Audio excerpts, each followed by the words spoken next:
Alright, in this video, I'm going to show you how we can actually rearrange our data so it's easier to access.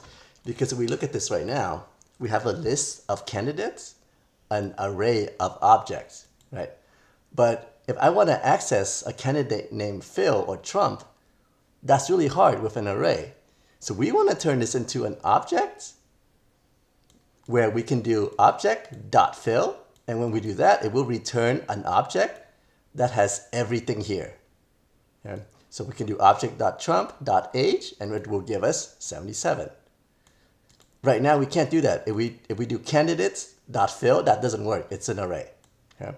So let's see how we can actually do that.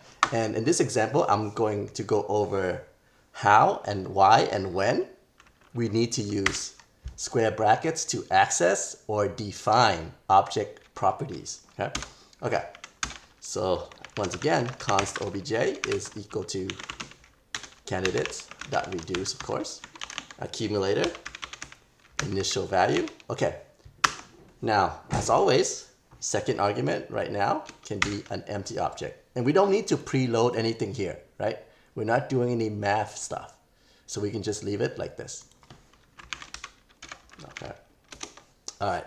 So as we're looping with reduce, what are we trying to return? Well, we're trying to return an object.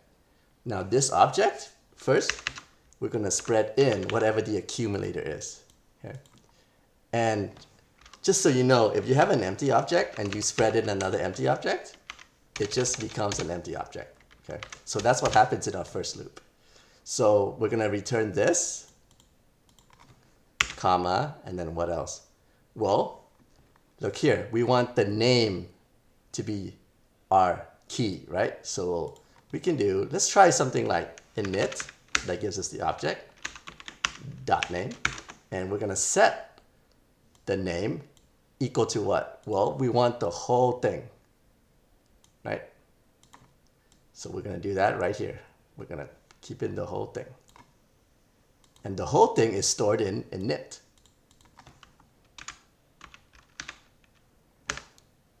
Okay.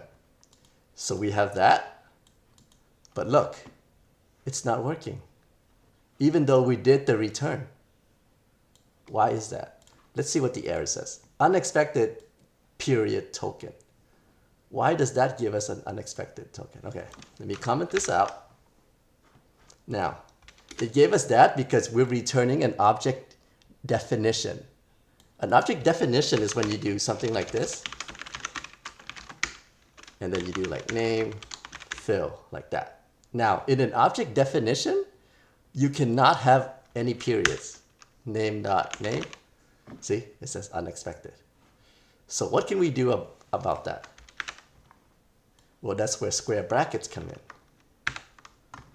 Okay, so can we change this to this?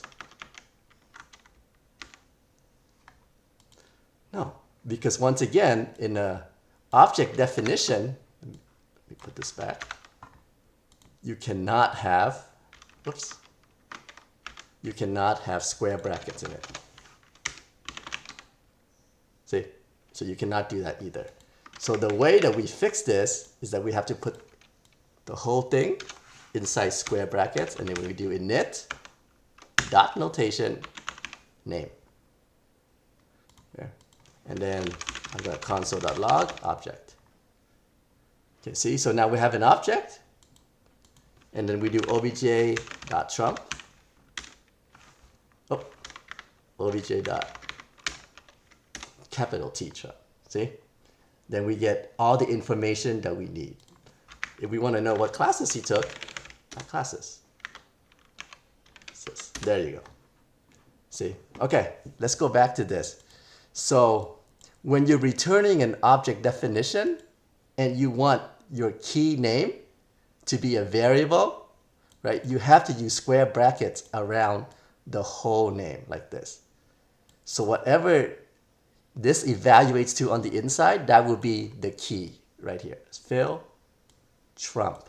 Okay, but you do need the square brackets. If you don't have the square brackets, things are gonna go wrong. Okay, so make sure that you remember that. And that's it. Look, we did all of this in just one line, right? How awesome is that? Okay, let's move on.